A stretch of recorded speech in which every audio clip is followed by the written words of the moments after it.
Maine public, we are 1 minute out.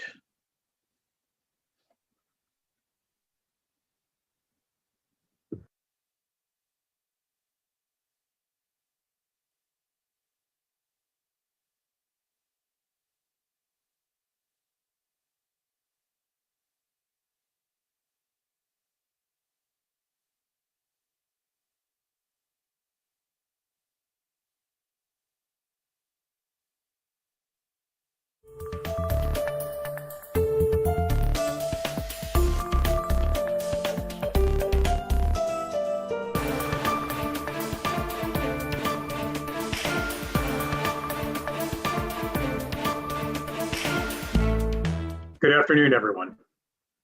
My name is Nirav Shah. I'm the director of Maine's Center for Disease Control and Prevention. And I'm joined this afternoon by Commissioner Jean Wambrew from Maine's Department of Health and Human Services. Commissioner Wambrew and I will be providing everyone an update on the COVID-19 situation for the state of Maine for today, Friday, November 6th, 2020. I'll provide a quick synopsis on where things stand from a public health perspective and then turn it over to Commissioner Wambrew. Right now, across the state of Maine, there are a total of 7,444 total cases of COVID-19, representing an increase of 184 cases since yesterday. Of those, 6,565 are confirmed, an increase of 148 confirmed cases, and 879 are probable, an increase of 36 probable cases. Right now in the state of Maine, 37 people are currently in the hospital with COVID-19, 14 of whom are in the intensive care unit and 3 of whom are on a ventilator. Just in the past 30 days, 47 people have been hospitalized with COVID-19. 150 individuals have passed away with COVID, the same number as yesterday, and 5,830 have recovered, an increase of 79 recoveries. Of our cases, 1,241 are healthcare workers, 9 more healthcare workers compared to yesterday. Taking a look at where the new cases are coming from, of yesterday's cases, 31% were from Cumberland County and 16% were from York County. I'd like to turn now to talk about some of the key outbreaks that Maine CDC is engaged in. But before I do, just a quick note, although we have typically talked about outbreaks during these meetings, given the level of community spread and transmission that we have seen now in Maine, the chief areas of risk for each and every one of you are not necessarily those areas associated with outbreak sites. To put it differently, the risk is everywhere around us, not just at locations where outbreaks may be occurring. Just in the past 2 days, Maine CDC has opened outbreaks across the state. One is at the Russell Park Rehabilitation Center in Lewiston, where we are aware of 4 residents and 2 staff members. We've also opened an outbreak into the Walpole Woodworkers site in Pittsfield after detecting cases among 9 staff members. In addition, at Sunrise Opportunities, an assisted living facility in Machias, we've opened an investigation after detecting cases among 4 residents and 1 staff member. And finally, at the Waldo County General Hospital, we've opened an investigation after detecting cases among 4 staff members. Turning next to some updates around our testing metrics. Right now, across the state, our 7-day weighted positivity rate now stands at 1.73%. To put that number in perspective, 2 weeks ago, that number was 0.54%. So our positivity rate in Maine has more than tripled just in 2 weeks. Now, the reason I use 2 weeks is because that is one complete incubation period for the virus. It's a total life cycle for the virus's spread from person to person, and hence why I look at things in 2-week blocks. In terms of testing volume, the current testing volume for PCR tests in Maine stands at 558 tests for every 100,000 people across the state. I'd also like to provide a quick snapshot into the number of close contacts that individuals give us as we investigate their cases. Again, as Maine CDC becomes aware of cases, we interview those individuals who have tested positive. One of the questions that we ask them is to help generate a list of all the close contacts with whom they have come into contact during the period when they could have been spreading the virus. The average number of close contacts from cases throughout our activation period, from March all the way through the present, the average number cumulatively has been 3.5, with a range of no close contacts all the way up to 174 close contacts.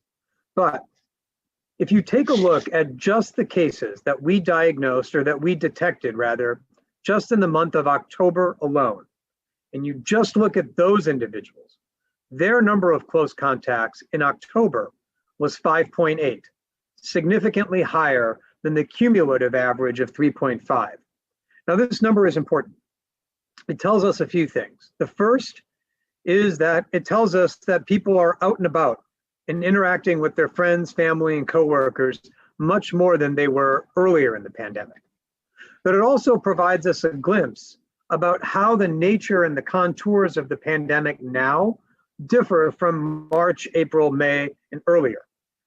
Because on average, people who are diagnosed now have more close contacts, it's just statistically likely that they will have transmitted COVID-19 to other people and more people than they would have earlier.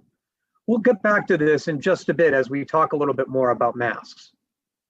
But finally, before I turn things over to Commissioner Lambrou, I wanted to just provide a quick synopsis and analysis of our situation right now. The bottom line is that the situation in Maine with respect to COVID-19 continues to show rapidly expanding community transmission. 2 weeks ago today in Maine, we had 6,095 cases total and 31 new cases that day. Today, we have added 1,349 new cases just in the past 2 weeks and have again set another daily record for the number of new cases just today. To put that number in perspective, 18% of all of the COVID-19 cases in Maine have occurred just in the past 2 weeks. And sadly, it's not slowing down. Indeed, it's just the opposite. This week alone has brought a succession of days where the daily case count was also the one-day new record high. Adding on top of that, the positivity rate, which, as I mentioned a moment ago, now stands at 1.73%, has more than tripled in one incubation period alone. Hospitalizations, too, are up sharply. 2 weeks ago today, there were 8 people total hospitalized, none of whom was in the ICU and none of whom was on a ventilator. Today, the total number stands at 37. Why does any of this matter? Well, it tells us a lot about what's happening. In addition to just a much higher number of people who are affected directly by COVID-19, it also raises risks for the future. Today's cases in the community can turn into tomorrow's clusters in the community, which a few days after that can turn into outbreaks in the community. For example, right now in Maine, long-term care facilities are a particular area of concern, with 8 facilities experiencing outbreaks right now. That number could continue to increase.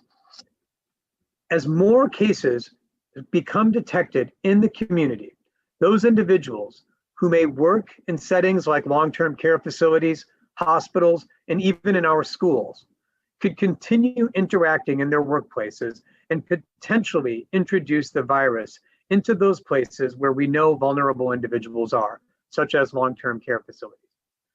That's why one of the best things that each and every person who's watching today can do to keep vulnerable members of our society safe is to take steps today to keep yourself safe.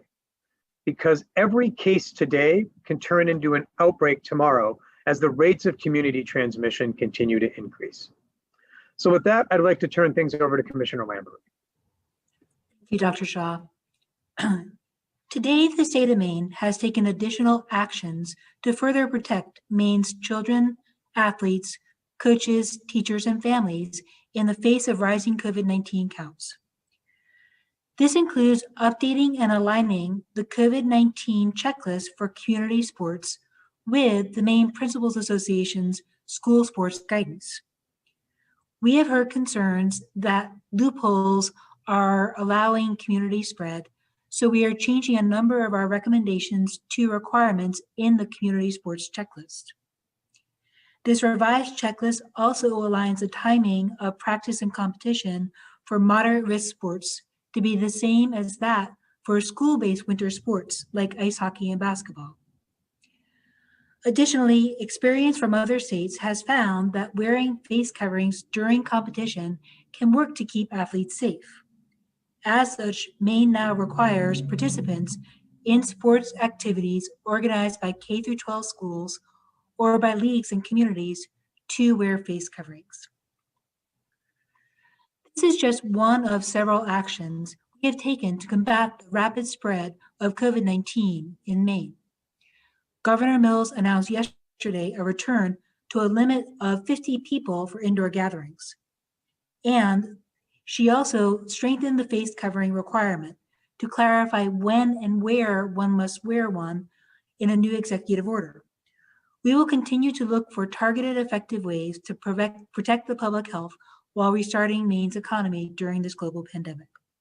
And with that, I'll turn it back over to Dr. Shah. Thank you, Commissioner Lambrou. Before we turn over to our colleagues in the media, Commissioner Lambrou noted a change that Governor Mills has made to the executive orders outlining under what conditions and where individuals should be wearing face coverings. I'd like to take a second to walk through some of the scientific basis for why that common sense measure has been instituted.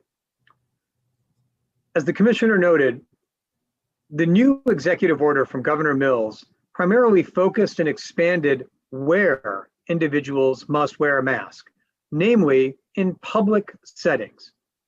This is, again, a common sense measure, given what we are seeing around high levels of community transmission across the state. Again, I want to take a second to walk through the scientific rationale underlying this. COVID-19 is spread from person to person through the air, either in the form of droplets or smaller particles called aerosols. We naturally expel and exhale those droplets or aerosols when we talk, sing, shout, or otherwise interact with others anytime we might be talking, singing, or shouting. There are a number of factors that drive whether the COVID-19 virus is able to spread successfully from person to person. One of those is how much of the virus is expelled when folks who have the virus are singing, coughing, sneezing, or otherwise just talking from one person to another. The other factors are how close any two people are and how long their interaction is. What masks do is address the first one of those. How much virus gets unleashed into the air by someone who has COVID. What a mask can do is significantly reduce the transmission of COVID from you to anybody else who you might have been interacting with in close proximity for a long period of time. The other really critical reason why masking is important has to do with the manner in which COVID-19 is spread. Much of the transmission of COVID-19 happens before people have even a single symptom. This makes it different from other respiratory viruses, where much of the spread happens after people have developed symptoms. A virus that spreads after people have symptoms isn't going to spread as much, because by the time people have symptoms, they've already taken steps to keep themselves indoors or indeed be laid up in bed. But with COVID-19, Being able to spread before people have symptoms, well, what that means is that somebody could unknowingly interact with somebody while they have COVID and spread the virus. By wearing a mask everywhere in every public setting, you reduce your likelihood that you could unknowingly spread COVID-19. Now, we recognize that as with any new measure, there will be questions. We expect that, and that's one reason we're here to talk with everyone today. But there are a few key principles to keep in mind as you are asking yourself whether you need to wear a mask in a certain place.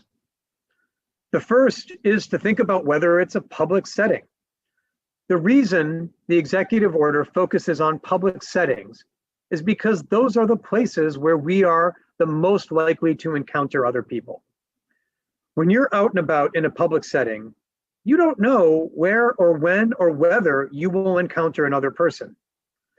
So Governor Mills's new rule takes into account the chance encounters that we have with others every single day. Her executive order is designed to make all of these encounters in public settings less risky, especially in light of the rising levels of community transmission we are seeing.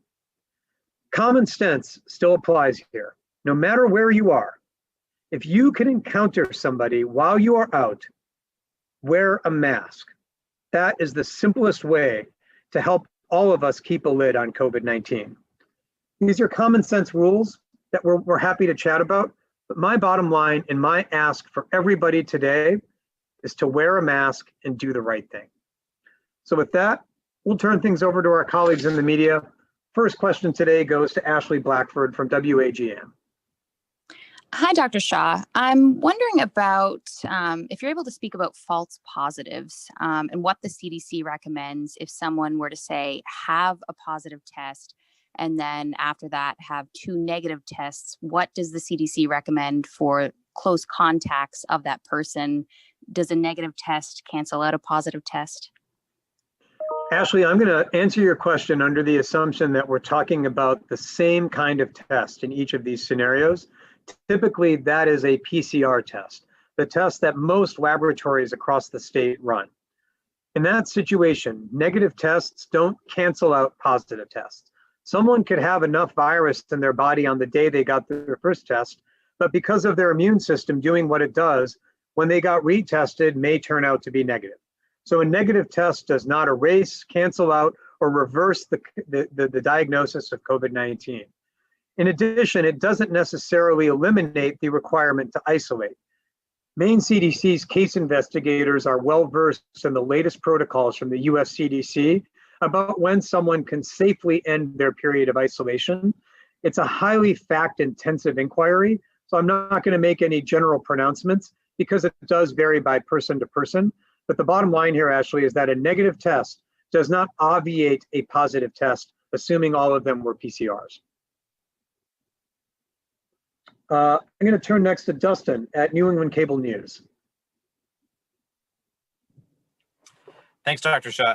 Talking about the public settings, I think for clarity for people, I mean, what are some of the distinct situations that you are thinking of? I mean, are we talking jogging outside as well as just moving around any indoor space in an office? I mean, is this is a blanket rule, it sounds like, because there's certain nuance in there that people were having questions about. And Dustin, we anticipate that. Again, it's a new rule. There's going to be questions. We will make sure we help answer them. As to your first question, if someone is outside in a city sidewalk or something of that nature, walking, jogging, that's a place where they could have chance encounters or even stop and chat with somebody, and that is considered a public setting per the words of the executive order itself. So that is somewhere where a face covering would be required. And I'll add that, Now, and I'll just add, we appreciate that there's lots of questions, but the reality is it's a common sense rule. When you're asking the question of yourself, if you think there's a need to do it, you probably should. We did post some frequently asked questions on the Keep Maine Healthy website to try to begin to answer some of these questions, but we really do trust the common sense of the people of Maine to know when it's appropriate to wear a face covering. on the question of the adjustment of the travel list, and I'll jump back to my other question in a second, but sticking on the travel thing for a moment, is there a time when we might see Massachusetts back on the quarantine list in the next week or two? So we evaluate the data, qualitative and quantitative, regularly, especially now, given what's been going on. We did remove all states but Massachusetts, New Hampshire, and Vermont from the requirement to either get a negative test or quarantine when you come to Maine from those states. We can't speculate on what will happen in the future. Our policy is what it is for now, but we do closely monitor the situation and will update you accordingly. And lastly, Dr. Shah, in context for the whole year, are we worse off than we have been at any point? Are we somewhere in the middle? Are we heading in a really bad direction? I know you sort of touched on this, but can you put us where we are in this pandemic based on what we know and where we've been? Justin, I think I don't want to characterize it in exactly good, bad, worse, less worse. We're in a different phase of the pandemic now. Previously, much of the transmission that we were seeing was being driven and resulting from outbreaks. Many of those were in, say, long-term care and other healthcare settings. The complexion of the outbreak and the pandemic now are much different. What's happening now is sustained community transmission, often from small group gatherings, not large group gatherings. That community transmission, I fear, and it is likely, will then start unto itself generating follow-on outbreaks across the state. So that marks it as different. Now, there are other ways in which things are different as well. There's far more testing right now, both in the number of people who are getting tested and the type of people who are getting tested. Earlier in the pandemic, when reagent supply was limited across the country, those who were being tested were those who were healthcare workers in the hospital or those who had had direct contact with a known case. Nowadays, under our standing orders, as well as the swab and send sites, anybody in the state can get tested, irrespective of their exposure. If they feel like they need to be tested, they can be. So we're also doing a lot more testing, which helps us get a better sense into what's going on than we had earlier. I don't want to characterize things as necessarily better or worse. They're definitely different, definitely concerning, and we all have got to take steps right now. I'm going to turn next to Marissa from WGME. Hi, Dr. Shah. I'm wondering, if this new mask mandate is really followed, what kind of difference do you think it could make? There's a well-known, thanks for that question, Marissa. There's a very well respected group of epidemiologists based at the University of Washington. And they have created models to help estimate how much, with what intensity, and how quickly widespread mask wearing could help states as well as the entire country get a grip on the pandemic. What they have estimated, I don't have the numbers directly in front of me right now, but I can get them. But they have estimated that universal masking of the nature that Governor Mills has put in her executive order could very quickly start lowering rates of COVID-19 for the scientific reasons that I outlined. We'll try to get you the numbers. They are available. The name of their institute is called the Institute for Health Metrics and Evaluation, IHME, and they've got their models in very easily accessible form. And they walk through the direct and immediate, well, not immediate, but within one incubation period, impact that widespread mask wearing could have. We can get that for you, or alternatively, Marissa, it's very easily accessible on their website. And that's a lot of what we base our understanding of the impact of masking. The bottom line, and just to really put a really fine point on this, the bottom line is that widespread masking would have a rapid and significant impact on the rates of transmission of COVID-19 across the state and across the country. I'm going to turn now to Steve Betts of the Courier-Gazette. Hi, Dr. Shah. Just a real quick question first. How many cases were there in the outbreak at Waldo County General Hospital? Waldo County, Steve, let me just make sure I didn't misspeak. We opened it with 4 cases among staff members at Waldo County. 4 staff members, thank you. And also, so this is a question maybe to the commissioner. The most frequent comments I get from people is they go into stores, these are some of the larger stores, and people are not wearing masks once they get in. They'll take them off. What do people do? Yeah, so we continue to work on multiple fronts. Number one is education. The more we can communicate to people why we're asking them to do something that's challenging, we're hopeful that the more that they will take that extra step to do so. Second, for large retail establishments, we do have a requirement that they help us enforce. They can deny entry to people coming into those retail stores as a means of protecting their workers and their other customers. The most recent executive order didn't extend any enforcement to different organizations, but did say post information on the outside, and other organizations can also have the choice of having people not be able to come into their indoor space to protect other customers. And we do have a range of enforcement tools that, should education and should reminders and other tools fail, we can use. But we hope that that's a last resort and not a first resort. Well, we're 8 months into this pandemic now, and things are getting worse. At what point would stricter enforcement, such as what would the choices be? I mean, if this continues and people, even though it's a minority, are not wearing masks, what's going to be done? Sure. And just as a reminder, what we did with the executive order yesterday was 2 things. Number one is we really did try to, end those loopholes. So for example, if you go to a restaurant, our previous guidance said you need to wear a face covering when you're going to and from a table or to or from a restroom. What we did clarify is, no, you actually need to wear it while you're sitting there and not eating or drinking. That's a good example of one way that clear guidance can help have people who follow those rules follow it better. We also, in the executive order, included some delegation authority to begin to give us some more tools, should we need them, to begin to try to address persistent noncompliance with these guidelines. And while we do place a high priority on voluntary compliance, we also do recognize the very real threat of this virus. As such, in the event of persistent noncompliance, the state has the option of taking activities such as suspending a facility's operating license. Violations of the executive orders are certain types of crimes that are punishable up to 180 days in prison and a $1,000 fine. We have not had to use those sorts of remedies to date, but we do recognize, especially with the case rates rising, community spread increasing, we're going to take those additional steps like closing some of those loopholes in face covering wearing, going back to the 50-person indoor gathering limit to try to do our best short of some of these harsher measures. Thank you. Steve, I want to just go back to Waldo County really quickly. I did not provide appropriate context, and I feel like it's important to do so. Sure.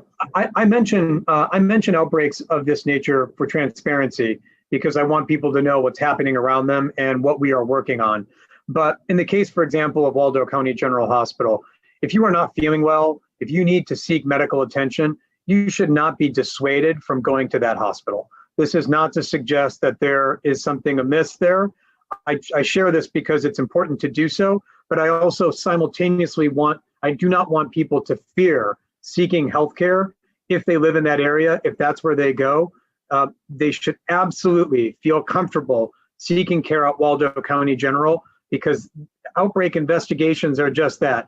It's a mechanism where we open up a direct line of communication with the hospital to make sure they've got everything they need to keep tabs on what's going on. So if you are in that area, do not be dissuaded from seeking care in that. If you need medical attention, please utilize your healthcare system. And if that's Waldo County General Hospital, do not fear that. Thank you. I'm going to turn now to Patty White at Maine Public.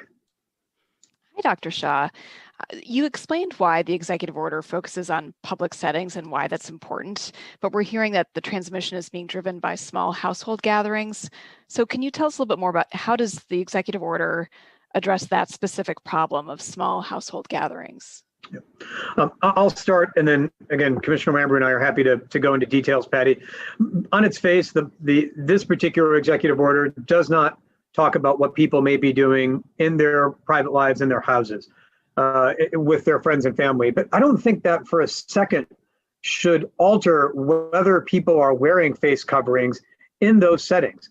If you happen to have folks who are coming over and you're not sure whether the bubble they're in is a tight bubble, I think we are absolutely at the time period where wearing face coverings while just casually hanging out with some friends is the right thing to do, especially if you're indoors. There's a couple of things happening scientifically, Patty, that make small indoor gatherings riskier as we go into the winter months. The first is that the colder weather means that the gatherings are just likely to be indoors, whereas previously they would have been outdoors. But there's another thing that happens as it gets colder, which is the air becomes drier. That has two impacts. The first is that it means that the droplets that can carry the virus are smaller and can travel a longer distance. The second thing is that it can also mean that our respiratory tracts are less able to fend off the virus. All of those things at this time period mean that if you're gathering indoors with folks, wearing a mask is something that should absolutely be considered. Thanks. And one other question, you said earlier this week, you've been talking about how troubling the trend is that we're seeing, and that if we were to get to the point of 200 or 250 new daily cases, that would be a problem. And we're not too far off from that 200 number. What other, after this executive order, what would the next mitigation measure be? I mean, what types of things are you looking at? Is it helpful for people to know maybe what's coming down the pike, if things don't change? Well, go ahead, Commissioner. Yeah, I'll just begin. I think we are always focused on what we can learn from other places, other states, other settings, to see what are those tools that we could adopt that are both effective, but also that recognize the balance between public health and the economy. So there's a lot of different measures that a lot of different states have taken. We're looking at them all. It's premature to announce which ones we're going to adopt, but I think you'll be hearing from us frequently as the days go on, if the case count continues, with additional steps that Maine people, Maine businesses, the Maine economy can take to try to combat this challenge, because we do know that a healthy population is the best path forward to a healthy economy. Thank you. Next up is Amy Brown. Thank you, Dr. Shah. We've had a lot of questions in the past several days about compliance. I'm trying to boil them down into sort of one or two questions that encompass what's being asked most often. And I think, Commissioner Lambert, this might be for you. The loophole that allows people to not wear a mask if they have a medical condition is the one that is most often exploited. We see people on social media just telling people to say that they have a medical condition, and the stores have to let them in. Months ago, I asked on one of these calls about whether some system could be put in place similar to the cards that people display in their vehicles so they can park in designated spots, where they get a card, certificate, something from their medical provider if they really can't wear a mask into a store, and they are required to show that. It doesn't disclose what their condition is, so it doesn't violate any of their privacy. And it takes the store owners and restaurant owners out of the dangerous situation where they're having to be police and they're not equipped to do that. Is anything like that being considered, or anything else to support these businesses that just don't want to put their workers in harm's way trying to enforce these orders? So I want to start with a reminder that the vast majority of people in Maine are following the rules. They're not trying to cheat. They're not, not only not trying to cheat, but also not falsely saying they have a medical condition in order to avoid the requirement that we have here. So we feel good about the level of compliance that we've seen. We always can do better, and we encourage people to try to do that. We do have legitimate reasons why people shouldn't wear face coverings. Sometimes it's due to a person who may be deaf and need to be able to read their coworkers' lips, or to have other sorts of signals to be able to do this. There's face shields that could be used in those circumstances. There are other accommodations. So we respect the fact that there is a distinct subsection of people in Maine who do have medical conditions that we must respect. All that said, I think looking at the experience in different places in different states, we haven't yet seen a system that works. It's complicated. The same people who would cheat in a situation about self-attestation would probably work that extra step to cheat and find the false certification to be able to go into a store. So we do continue to look to see if there are alternative means to help businesses who are enforcing the requirements do so. We haven't yet seen one that's efficient and effective, but we'll continue to look. But I'll go back to where I began. We think the best way to ensure compliance is to explain why wearing face covering matters, protecting yourself and protecting your neighbor. Do you really believe that there's a significant part of the population who hasn't heard that yet? You know, I don't know the answer to that. I think that we all always have to remind ourselves, like all of us will forget after months of doing something, you get distracted, you begin to walk away from your desk or out of your car without a face covering. I think it's important to continually remind people of what we're doing and why we're doing it. Okay, and my next question, I think might be more for Commissioner Johnson, but I'm going to throw it out there in case either of you can answer it. Another thing I've heard from a couple of people about this week is the form on the DECD website for reporting possible non-compliance with the governor's orders on masks or distancing. When people have gone to try to use that, it states very clearly you have to enter your name and your name becomes part of the public record. People are concerned about doing that when it's their neighbors, maybe their employers that they're concerned about, and they want to know if there's another way that they can make a report if they are concerned that someone is, even in one situation I was told about, had just recently been exposed and was still in a very public kind of position. Who do they report to? And also, what happens to those reports after the DECD receives them? Are they being investigated? So I will partly answer the question. I'm not sure I know all the answers to your questions by saying that I know there is a system to respond to the people who submit them. We have people on our teams throughout state government, because they do get routed to the appropriate agencies who do review them. For example, our health inspection program that regulates eating establishments and lodging establishments has looked at hundreds of these over the summer. They are reviewed, they are investigated as appropriate, and they are acted on as well. So I would say that the system has been an effective tool for all of us as we've begun to try to reach out to local health officers, local establishments in identifying areas of non-compliance. But we can look into the alternative system for anonymous complaints. Yes, something for someone who wants to be a whistleblower but doesn't want to lose their job would be what the people I'm hearing from would be asking for. Thank you. Yep, we'll get back to you. I'm going to turn now to Allison Ross at WMTW. Hi, Dr. Shah. Thanks so much for taking my question today. So kind of going off of what Amy Brown was just saying, not to characterize people, but most people watching these press conferences twice a week, once a week, are generally the same people following the rules, yet we're still seeing these cases skyrocket. So what is Maine CDC, or really just any state official, doing to reach that population of people who might not want to listen to officials or who are ignoring this virus? Mm-hmm. So I'll start there, Allison. You know, we communicate with folks about where things stand through a number of different platforms. This is one of them, but there are other ways in which we are out there talking with folks, whether that's on morning radio shows and other interviews with other sources of media, where, as you noted, folks who are tuning in right now may not be, or may be other segments of the population who may not be tuning in that we're also trying to touch base with. So it's not just one channel, it's multi-channeled. But the other thing, though, is, and I think your question raises this and puts it in focus, although a lot of the folks who are tuning in right now are likely to abide and do the right thing and wear face coverings in public settings, as we're seeing a lot more transmission happening in smaller groups, I guess the question now for everyone to ask is, are you doing all the right things even in those small groups? Are you still getting together with small groups of friends and family where transmission events could happen? If you are you doing the right things by wearing face coverings in those?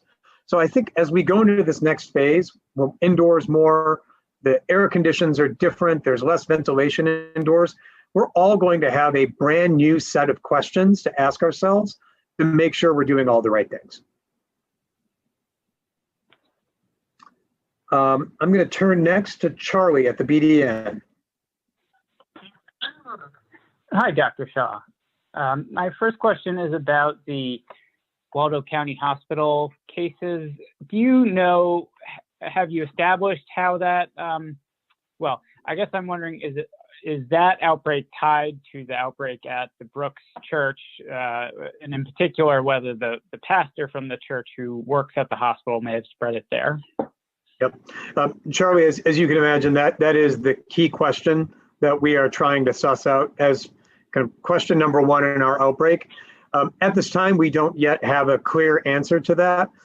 The way we investigate outbreaks with that question being in sharp focus is to look at things like for all the other 3 staff members, those align, was there any possible interaction between the pastor and where he was situated in the hospital and any of the others may have been who we know to be positive? Those are the types of questions that our case investigator, our outbreak investigator asks. So it requires looking at things like the map of the hospital, work patterns, work schedules, things like that. At this time, we don't have a clear answer to that, but as your question denotes, that's one of our top questions. But at the same time, in the setting of a county where there has been higher rates of community transmission, we also have to keep in mind the possibility that there could be an outbreak not related to one employee, but that 4 separate employees may have been exposed elsewhere and just, again, may have been detected because of their association with the hospital. That's why earlier in connection with Steve's question, I was just really clear to make it, I wanted to be really, really clear. Don't be dissuaded from seeking care if you're not feeling well. Okay. And related, a more general question about hospitals. Are you aware of any COVID-19 transmission that's actually happened between healthcare providers and hospitals and patients, or have you established that any of that's happening? I think I've heard that it may not be common, but are you aware of any? In the recent era with COVID-19, by which summer through the present, transmission in Maine as well as at the national level, as has been documented in some well-validated and well-publicized journal articles, which we can get for you. That type of transmission from healthcare worker to patient or resident has thankfully become much less common. And that's almost entirely owing to the widespread and proper use of PPE. However, earlier in the pandemic, there were cases of transmission, particularly in long-term care facilities, between workers, between staff members and residents. Thankfully, that has become less common.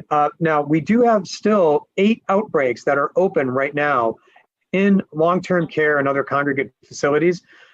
I don't have at my fingertips, Charlie, any epidemiological basis one way or the other to say that in those facilities there has been transmission from staff member to resident. I can't rule it out either. I'd have to sit down with the epi team and really get a better sense. Just a quick follow-up then. So I get the emphasis on long-term care there. How about hospitals specifically? Yeah, that's right. That was the focus of your question. Charlie, I'm not aware of any documented epidemiologically sound links of transmission in the recent few months, but I don't take that to the bank yet. Let me check, or we'll have Robert check with our epi team to see. I don't want to misspeak. Okay, thank you. Mm-hmm. I'm going to turn next to Jordan Bailey at the Portland Phoenix. Hello. Thank you for taking my question. I'm asking about the outbreaks at Maine Correctional Center and Maine State Prison. On if you have, I did speak with Commissioner Liberty this morning, so I got some of the details. But do you have any assessment on how those are being contained? I have 2 more questions. I'll just ask them up front. And also, has contact tracing linked any of the initial positives among staff with any other outbreaks? And has the CDC been involved in enforcement or encouragement of staff compliance with mask and distancing guidelines? Sure. So Jordan, as to your first and third questions, I don't have anything beyond what Commissioner Liberty likely shared. with you already. He probably gave you the latest numbers and such as well. And then as to your middle question with respect to the contact tracing and any other connections, that process is underway at this time. We have not identified any staff members as being part of any other outbreaks yet. That doesn't mean that it's not the case, but we just haven't found any epidemiological links. But that is part of what we try to do as we investigate these outbreaks. As we did with say, the wedding in Millinocket, we look at not just outbreaks, but linkages between outbreaks themselves to see if there are any common individuals. We haven't identified at this time, but that investigation is underway and ongoing. Thanks. I'm going to turn next to Morgan Sturdivant at WABI. Hi, Dr. Shah and Commissioner Lambrou. My questions are about sports, student athletes. Can you talk a little bit more about the decision for the masks and student athletes? And then I have one more question following that.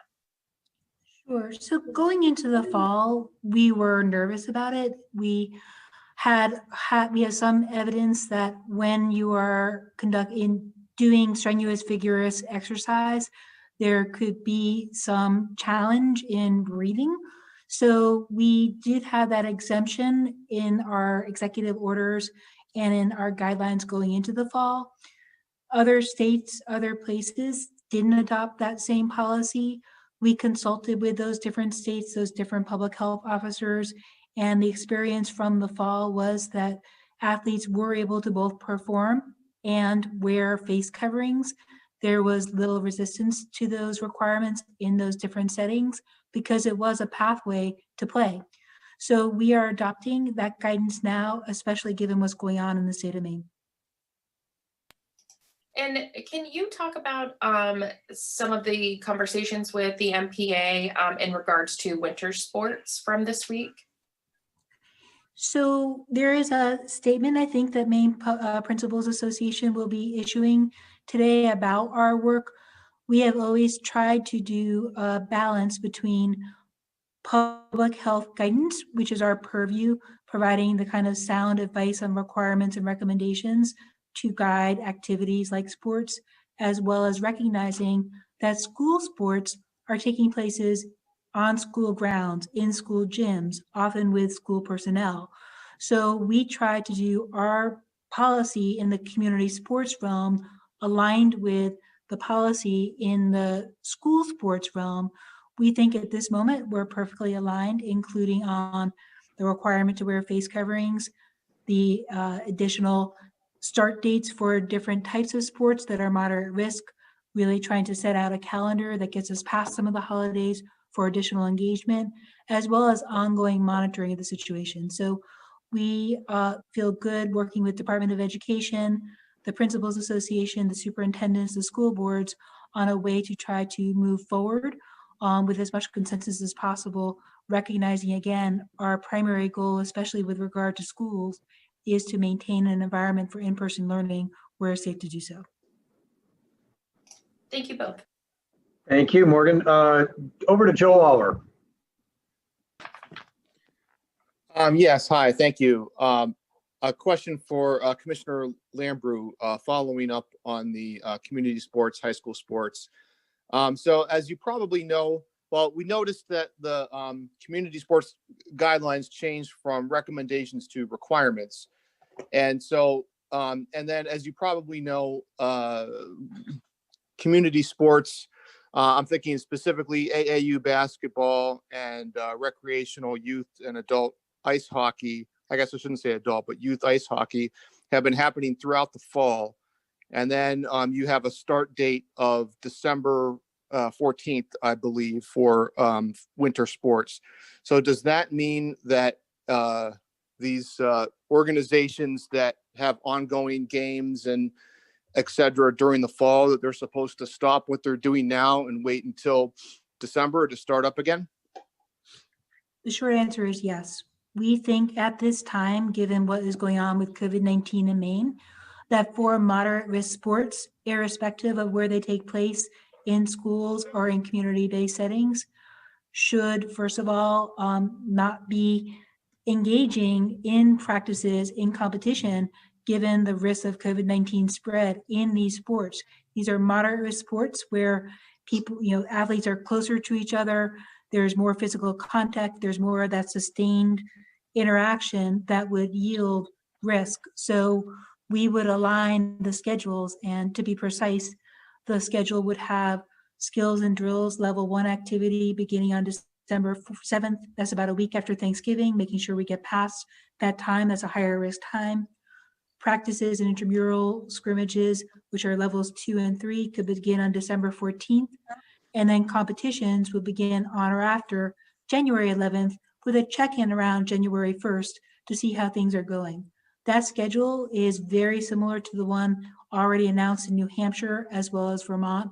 We are looking at all New England sports to make sure that we do have this regional alignment, because this is not about us trying to be different or unique or special in this case. We all want to be grounded in public health to try to ensure that we can have sports continue safely. But for these moderate sports, we really want to align this schedule. Okay, so just one more time, I believe I understand what you're saying, but all moderate risk youth sports, basketball, ice hockey, etc., if they're operating right now, they must be shut down until December, not should be shut down, but must be, right?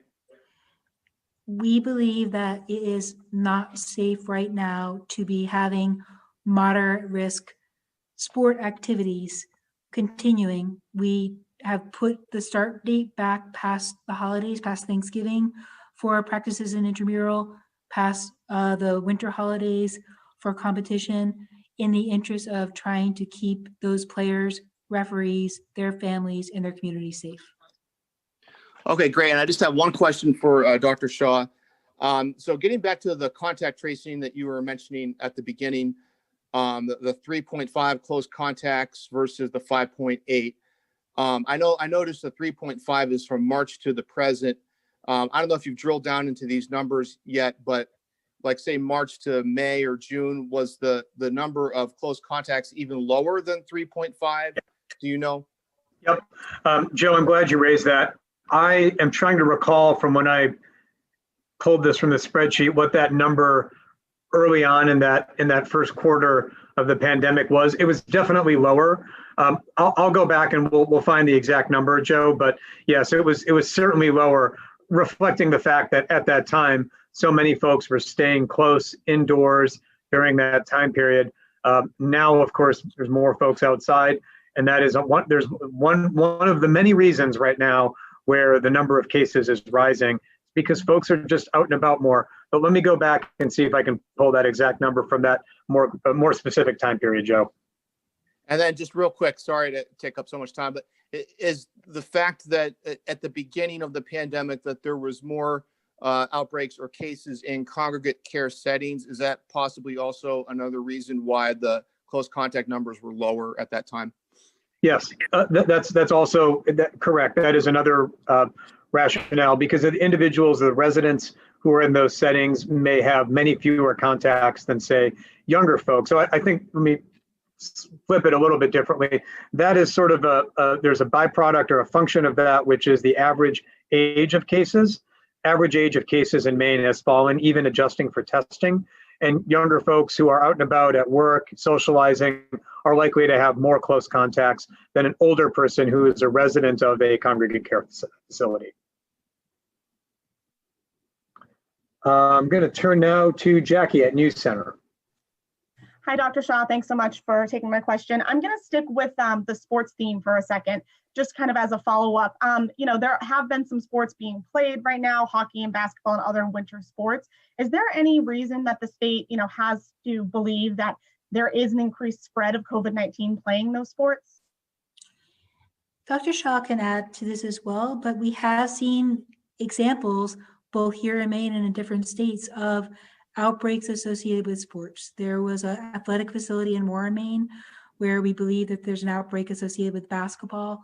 Some of our school-based outbreaks here in Maine have a disproportionate number of athletes who are in those outbreaks, and we have clear, large outbreaks related to ice hockey in states like New Jersey, New Hampshire, and Vermont, and Massachusetts, all three suspended hockey because of the evidence of outbreaks.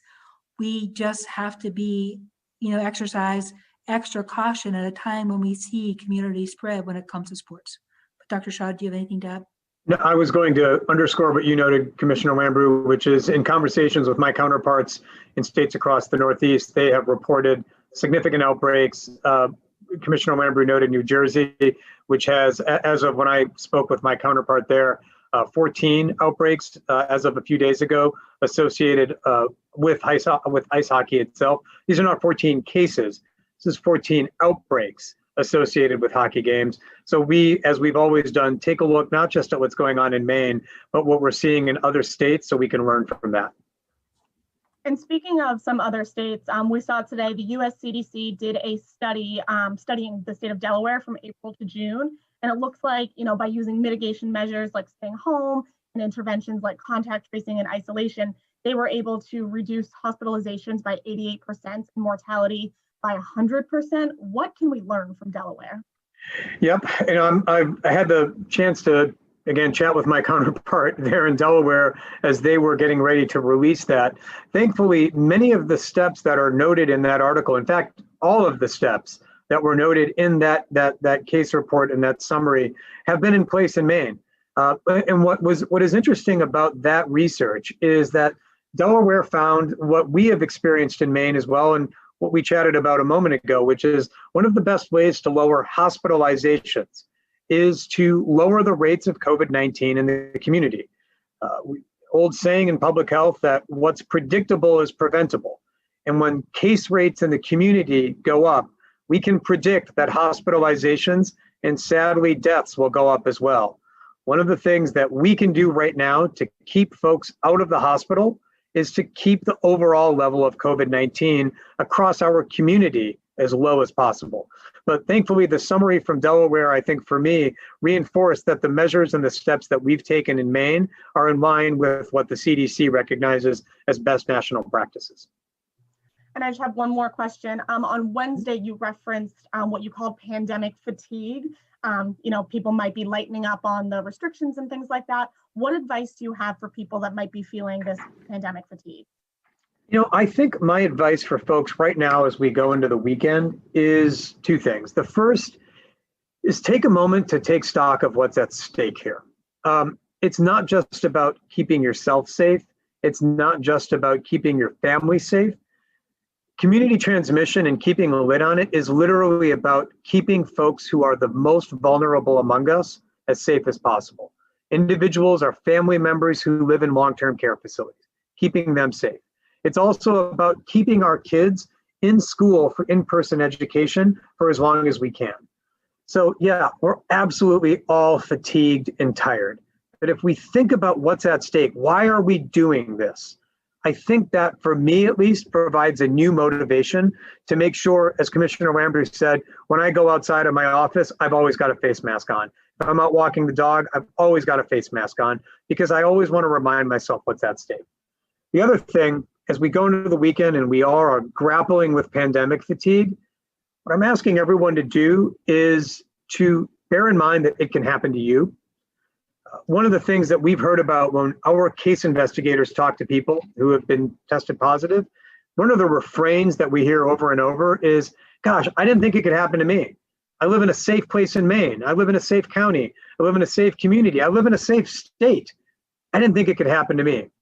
And with this most recent spike in cases, now is a time for every single person watching to recognize that it can happen to you. I would rather every single person right now in Maine do the right thing and wear a mask today rather than in a week or two from now have to say, gosh, I wish I had worn a mask that day.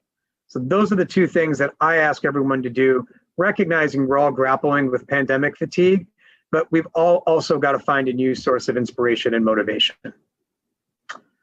Thank you. The last question for the afternoon goes to Patrick Whittle.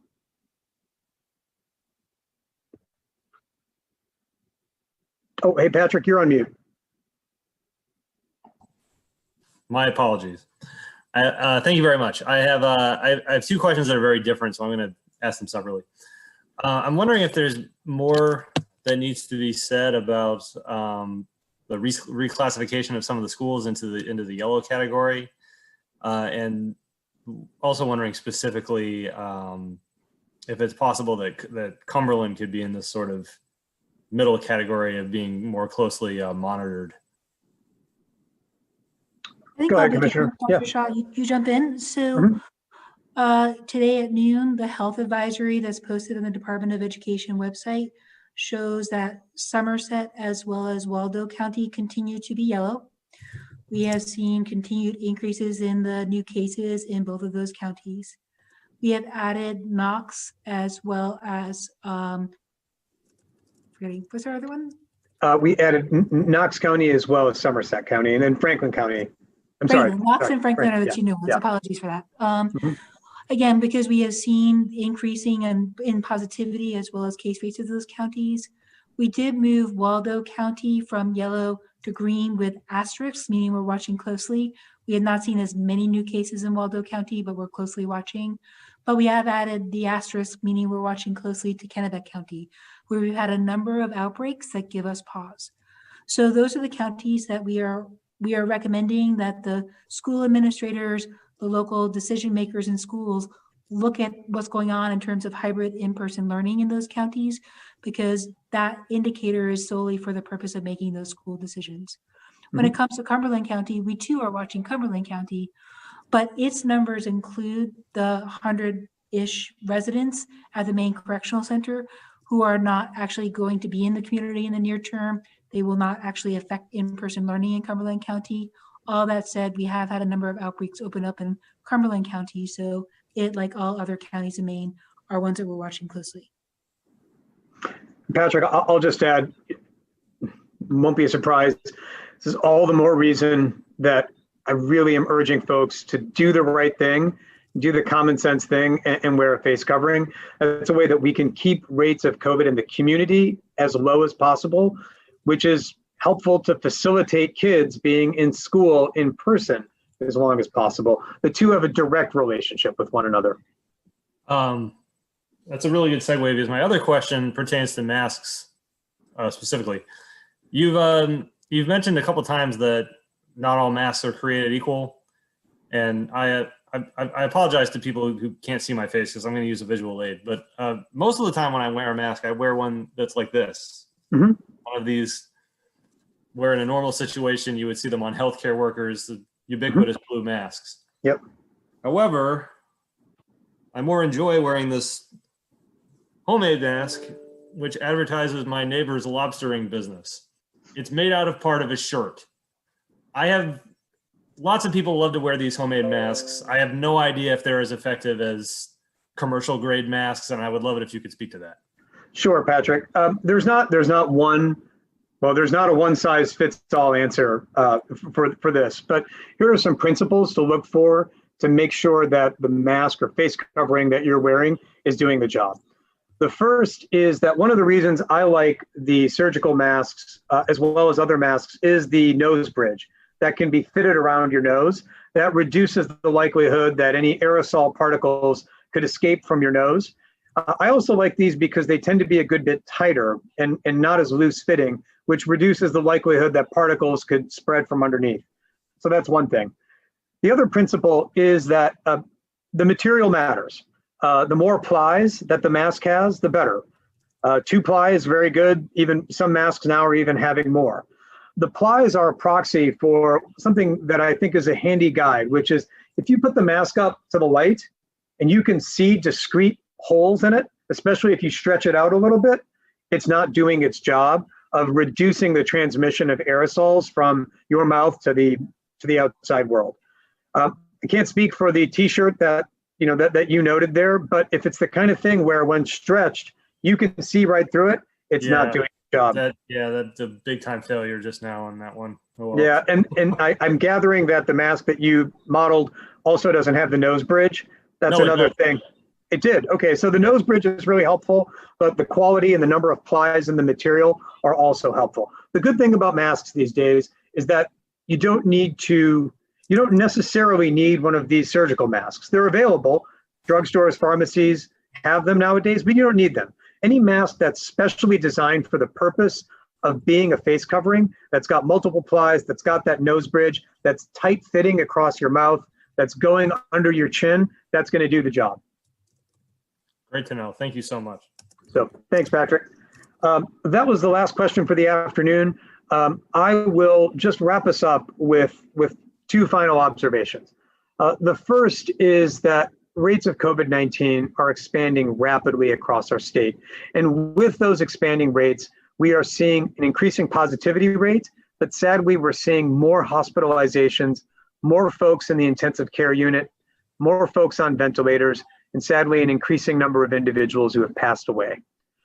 There are concrete things that every single person who's watching today can do right now to help all of us stay safe.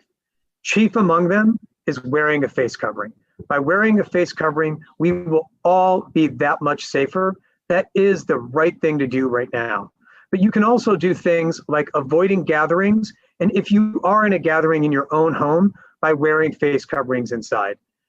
I'm going to end with this. These steps are the way for all of us to stay safe.